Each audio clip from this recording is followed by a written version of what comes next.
In this lesson, we continue our look at business continuity planning by describing the content that should be included in a business continuity plan.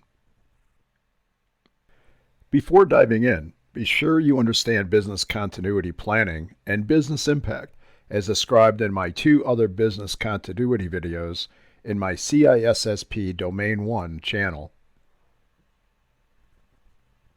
The high-level content categories needed in a business continuity plan include the organization's resilience vision, priorities, and risk framework. Also required is assigning individuals to roles needed to implement and maintain the business continuity plan and recover from events. The resilience vision is a statement of the organization's commitment to ensure business continuity. A significant part of the statement is the commitment to compliance with statutory and regulatory continuity requirements. It also includes management's commitment to continuity planning and response with a commitment to customers. The risk framework does not have to be built from scratch. Instead, framework standards help an organization develop processes and strategies for managing resilience, including training, testing, and exercises. Frameworks useful for resilience planning include NIST SP 800-34, the ISO 22000 series, and ISO 31000. The importance of adopting a framework and using it to implement continuity ensures all elements of continuity are covered. Like all plans, an organization needs to assign roles and responsibilities based on the selected framework. The teams listed here are usually needed when critical business functions fail. However, this list is not static. It can grow or shrink based on the type of event and the functions affected. This is why subplans are needed to identify other roles and specific recovery steps. Again, in addition to the general business continuity plan, subplans are needed to address specific events or conditions. According to the NIST BCP standard, the subplans include continuity of operations, communications, infrastructure protection, incident response, disaster recovery, system contingency, and human safety. Continuity of operations plans help ensure the continued operability of critical business functions. It provides, short of disaster, the movement of one or more critical business functions, or CBFs, to alternate systems or sites for up to 30 days. One of the critical elements of any event management effort is communication. As I cover in other business continuity videos, communication with internal and external entities may be necessary. Who is contacted and when largely depends on the type of event or incident being managed. The Critical Infrastructure Protection Plan provides policies and procedures that identify and manage the necessary infrastructure that enables critical business functions. This includes managing single points of failure and the availability of replacement infrastructure when and where needed to meet recovery time objectives. Business continuity is also impacted by information security incidents. For example, containment of threat actors and their behavior can cause an interruption in business functionality. The Cyberincident Response Plan includes policies and procedures for managing security incidents to minimize business impact from both threat actor success and loss of business functionality. For a more detailed look at incident response, see the video at the link shown. The Disaster Recovery Plan is a subplan of the Business Continuity Plan. Unlike the COOP, the Disaster Recovery Plan is initiated when a catastrophic event occurs. A catastrophic event takes down multiple or all critical business functions that cannot be recovered during the maximum tolerable downtime. Further, the use of alternative sites might be necessary for more than 30 days. The ability to recover a business-critical system requires attention to all elements of the system. A failure of any element can partially or fully interrupt a critical business function. System recovery includes recovering the operability of any one component or the entire system.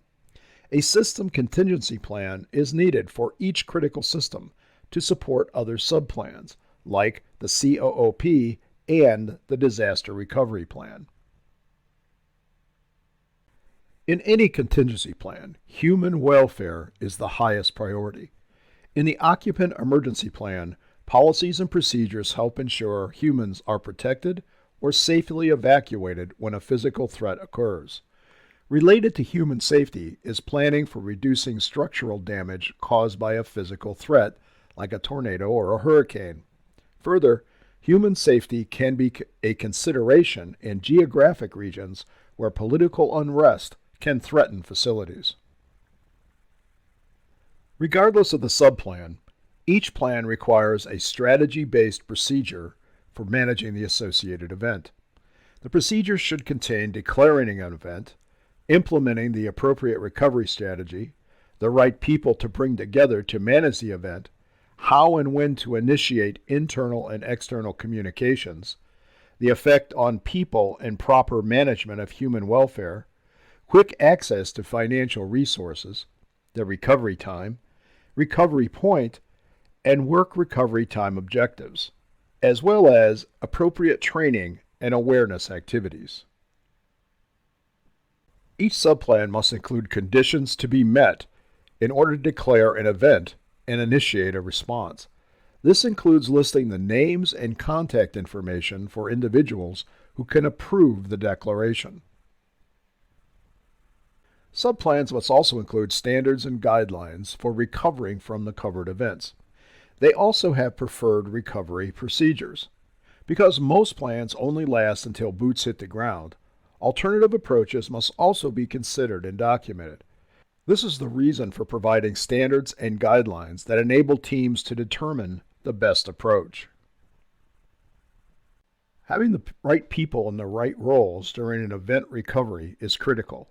Each subplan must list roles and the people in those roles.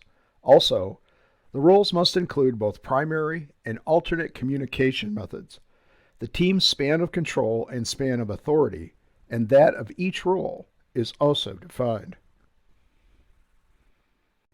Required communications during an event extend beyond the response teams and related management. Other entities and organizations should include in a communications plan include customers, vendors, suppliers, and regulators. Some communications are required by statutes or regulations, depending on the type of event and what business functions or resources are affected. Human resources is the crucial part of many events. Anything that affects the ability of employees to work or may violate a labor contract is a challenge for HR to handle. There may also be statutes or regulations covering how to manage employees during an event. Any personnel changes are likely to need HR collaboration. Access to financial resources is vital during an event. Purchase of services and infrastructure is often needed during these events. Further, normal purchase methods, such as credit cards and online payment methods, may not be available. Roles must be identified that can approve and expedite purchases. Further, a role should be assigned and procedures defined for tracking expenditures for possible insurance or other claims. In-state planning is related to the business impact measures of recovery point objective, recovery time objective, work recovery time, and maximum tolerable downtime. For a detailed look at these measures, see the video at the link provided. Finally, team performance during an event depends on how well its members are trained. Measures of business continuity impact determine the time frames required for recovery stages. Training should ensure the team can meet those objectives as expected by management. The type of training depends on each role and the activities performed. That's it for this lesson. If you have questions, please ask. And until next time, be careful what you click.